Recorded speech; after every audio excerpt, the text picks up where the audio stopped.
Je, umewahi kujiuliza kwa nini unapitia mapambano yasiyoisha? Kwa nini unaota ndoto za ajabu? Au kwa nini vikwazo vinatokea ghafla kwenye maisha yako? Katika video hii nitakuonyesha ishara 12 ambazo ukiziona katika maisha yako, basi tambua unapigana vita vya kiroho bila wewe kujua. Na ishara namba 12 itakushangaza kabisa.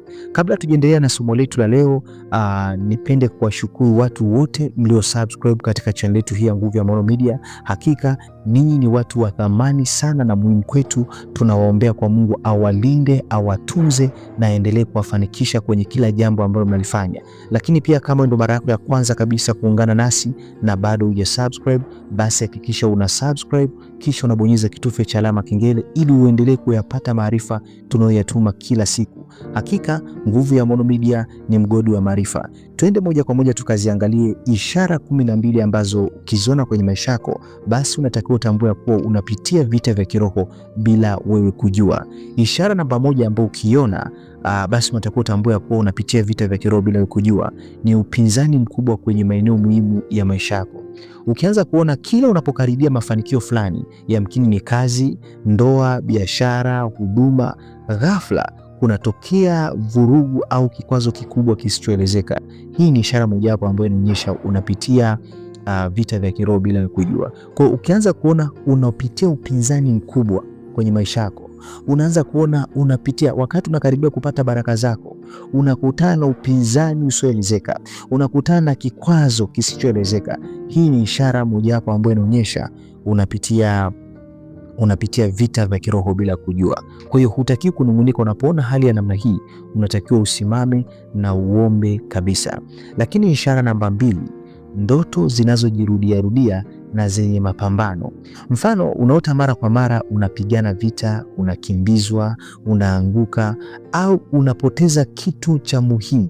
Ndoto zinazojirudia mara nyingi huwa ni ishara ya mguso wa ulimwengu wa rohoni. Kwa hiyo ukianza kuota ndoto zinazojirudia rudia na zenye mapambano, yani ukaona kila ukilala unaota unapigana au unaota unakimbizwa, unaota umepoteza kitu cha muhimu sana ndotoni, inaweza kawa labda ni simu, inaweza kawa ni fedha, inaweza kawa ni kitu chochote, lakini ukajiona ndotoni umepoteza kitu cha muhimu sana ndotoni. Au ukaota ndoto za mapambano, unaota unapigana watu, unaota unapigana majitu, unaota unapigana wanyama.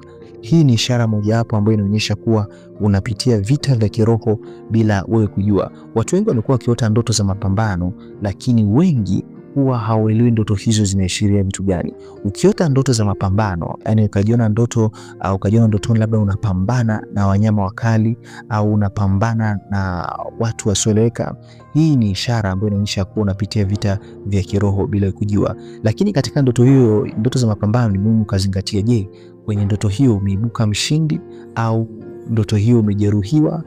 Kila ndoto ya mapambano inakuwa na maana yake, inategemeana na mazingira yakoje. Kwa hiyo ukiwa unaota ndoto za mapambano zinazojirudia rudia mara kwa mara, hii ni ishara mojawapo ambayo inaonyesha unapitia vita vya kiroho bila wewe kujua. Lakini ishara namba 3, uchovu usio wa kawaida. Kuna wakati unaweza kuwa una kazi nzito sana, yani una kazi nzito lakini mwili na akili vinaonekana kama vimeelemewa kupita kiasi, hasa unapojaribu kusali au kusoma neno la Mungu. Kwa hiyo ukianza kuona uchovu usio wa kawaida, kuna wakati mwingine labda unaposhika Biblia au unapotaka kufanya maombi, unashangaa ghafla unahisi uchovu usio wa kawaida. Hii ni ishara ya kuwa unapitia vita vya kiroho bila wewe kujua. Kwa hiyo unapokuwa unaona, kuna wakati mwingine unakuta haujafanya kazi nzito kabisa, haujafanya shughuli ambayo ya kukuchosha, lakini unapojaribu kushika Biblia au unapojaribu kuomba, unashangaa unahisi uchovu usio wa kawaida. Hii ni ishara ambayo inaonyesha kuwa unapitia vita vya kiroho bila wewe kujua. Watu wengi wamekuwa wakipitia vita vya kiroho bila wao kujua. Unakuta mtu anahisi amechoka tu, muda wote amechoka. Ukimuuliza umefanya kazi gani, anakuambia sijafanya kazi yote, lakini anajihisi kuchoka vibaya mno. Hii ni ishara ambayo inaonyesha unapitia vita vya kiroho bila wewe kujua. Na ukiona ishara hii, inabidi uombe, inabidi uingie kwenye maombi, ufanye maombi kwa sababu unapitia kwenye vita vya kiroho. Lakini ishara namba 4, ambayo ukiiona kwenye maisha yako, basi unatakiwa utambue kuwa unapitia vita vya kiroho. Ni kuvurugika ghafla kwa mahusiano. Watu wanaokupenda ghafla wanageuka bila sababu ya msingi. Migogoro isiyoelezeka inaibuka bila chanzo cha wazi. Kwa hiyo ni kuvurugika ghafla kwa mahusiano. Yamkini uko kwenye mahusiano, unashangaa ghafla mahusiano yako yanaharibika. Ghafla watu ambao ulikuwa na mahusiano nao labda kijamii, unashangaa ghafla wale watu ambao walikuwa nakusupport ghafla wanaacha kusupport. Ghafla kuna vurugu, kuna migogoro inaibuka. Yani paka unakuwa unajiuliza sababu ni nini? Mbona mimi sijamkosea chochote? Mbona mimi sijafanya kitu chochote? Lakini ghafla kuvurugika ghafla kwa mahusiano, hii ni ishara kuwa unapitia vita vya kiroho bila kujua, na usipoishughulikia vita hii, maanake vita hii itaendelea tu. Kwa hiyo ukianza kuona ghafla mahusiano yanavurugika, ghafla wale watu ambao ulikuwa unategemea watakusapoti, wale watu ambao ulikuwa unategemea watakushika mkono, ghafla unashangaa mawasiliano yenu yanaharibika kati yako wewe na wao, hii ni ishara ambayo inaonyesha kuwa unapitia vita vya kiroho bila wewe kujua. Lakini ishara namba 5, hofu na wasiwasi bila sababu. Unahisi hofu nzito au presha ya ndani hata pale hakuna tukio baya linaloendelea. Unakuwa ni mtu ambao unahisi hofu na wasiwasi, unakuwa na hofu na wasiwasi bila sababu, unakuwa na hofu na mashaka bila sababu. Hii ni ishara mojawapo ambayo inaonyesha unapitia vita vya kiroho bila kujua. Lakini ishara namba 6 ambayo ukiona basi tambua unapitia vita vya kiroho bila kujua, ni kukwama kila unapojaribu kupiga hatua mpya. Kila unapopanga kusonga mbele au kusoma zaidi, kuanzisha kitu kipya, kuingia hatua ya juu, mambo yanakwama ghafla. Ukiona ishara hii, ukianza kuona yani unakwama, kukwama kila unapojaribu kupiga hatua mpya. Yamkini unajaribu kuanza kazi mpya, unajaribu kupiga hatua, unataka kupiga hatua kwenye maisha, unashangaa unakwama ghafla. Kwa kukwama kila unapojaribu kupiga hatua mpya, kila unapopanga kusonga mbele au kusoma zaidi, kuanzisha kitu kipya, kuingia hatua ya juu, unashangaa mambo yanakwama ghafla. Unashangaa kila kitu, yani kila unapojaribu kupiga hatua, yamkini kiuchumi, unashangaa mambo yanakwama ghafla. Yamkini kihuduma, unashangaa mambo yanakwama ghafla. Yamkini ni hatua ya mahusiano, unashangaa mambo yanakwama ghafla. Hii ni ishara ambayo inaonyesha ya kuwa unapitia vita vya kiroho bila wewe kujua. Lakini ishara namba 7, mashambulizi unapomkaribia Mungu. Kila unapoongeza muda wa maombi, kufunga au kujitoa kwa Mungu, mashambulizi yanaongezeka. Hii mara nyingi ni ishara kuwa kuna kitu ndani yako kinachotishia ufalme wa giza. Kwa hiyo unapoona mashambulizi, unapoona mashambulizi unapomkaribia Mungu, yani kila unapojaribu kuanza kufunga, unapojaribu kuanza kuomba, unapoamua kuanza kuomba, unapoamua kuanza kufunga, unashangaa mashambulizi ndio yanaongezeka ghafla. Hii ni ishara ya kuwa unapitia vita vya kiroho bila kujua. Kwa hiyo unatakiwa kuendeleza kabisa kumkaribia Mungu zaidi. Kama ulikuwa unaomba, endeleza, ongeza maombi zaidi. Kama ulikuwa unafunga, funga zaidi, endelea kuomba zaidi, fanya maombi ya vita, kwa sababu shetani anakuwa anaogopa kitu ambacho umekibeba ndani yako. Lakini ishara namba 8, kupoteza mwelekeo ghafla. Unaweza kawa unajua wito wako, unajua ndoto zako, lakini ghafla unahisi kuchanganyikiwa na kukata tamaa.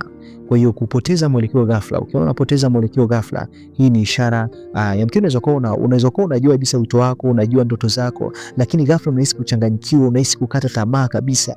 Hii ni ishara ya kuwa unapitia vita vya kiroho bila wewe kujua. Lakini ishara namba 9, migogoro ya kifamilia inayojirudia.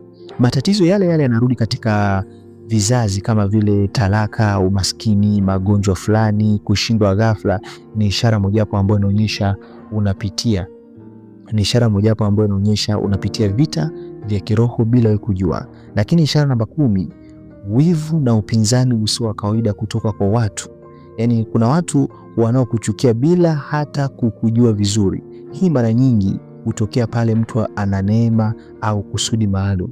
Kwa hiyo unashangaa tu wivu na upinzani usio wa kawaida kutoka kwa watu. Unashangaa tu mtu ghafla anakuchukia. Ghafla tu mtu anakuchukia tu ghafla. Hii ni kwa sababu wewe ndani yako umebeba neema, umebeba kusudi maalum, ndio maana watu wanakuchukia ghafla. Kwa hiyo ukiona ishara hii, basi utakuwa tambua unapitia vita vya kiroho bila wewe kujua. Namba 11, kuingiliwa na mawazo ya kujidharau au kukata tamaa. Sauti za ndani zinakwambia huwezi, hutafanikiwa, acha tu. Vita vya kiroho mara nyingi huanza kwenye mawazo. Kwa ukianza kuona unaingiliwa na mawazo ya kujidharau au kukata tamaa, unashangaa ndani yako kuna sauti zinakwambia kabisa, hapa huwezi, hapa hautafanikiwa, acha tu. Unashangaa kuna sauti zinakuwa, yani kuna sauti unazisikia zenye kukatisha tamaa tu. Hii ni ishara ambayo inaonyesha unapitia vita vya kiroho bila kujua. Lakini ishara ya 12, mafanikio yanakatizwa dakika za mwisho. Umefika hatua ya mwisho ya ushindi, lakini mambo yanaharibika ghafla, kama vile nguvu inakukataa uingie kwenye kiwango kingine. Yaani unashangaa mafanikio yanakatizwa dakika ya mwisho. Kuna jambo ambalo labda yamkini una jambo ulikuwa unataka kulikamilisha, dakika za mwisho ndio umeshafikisha dakika ya mwisho, unashangaa jambo lile linaharibika. Kuna fursa ulikuwa unaona kabisa ndio hii hapa, unaiona kabisa fursa hii hapa, unashangaa fursa ile unaikosa dakika za mwisho kabisa. Hii ni ishara kuwa unapitia vita vya kiroho bila wewe kujua. Ni matumaini una kitu ambacho umejifunza. Kama kuna jambo ambalo umejifunza, naomba comment hapo chini utuambie umejifunza jambo gani. Lakini pia kama bado hujasubscribe, hakikisha una subscribe. Lakini pia nakuombea wewe utakayeshare link ya video hii kwa ndugu jamaa na marafiki, Mungu akakufungulie mlango wa baraka katika jina la Yesu. Nakupenda, nikutakia wakati mwema.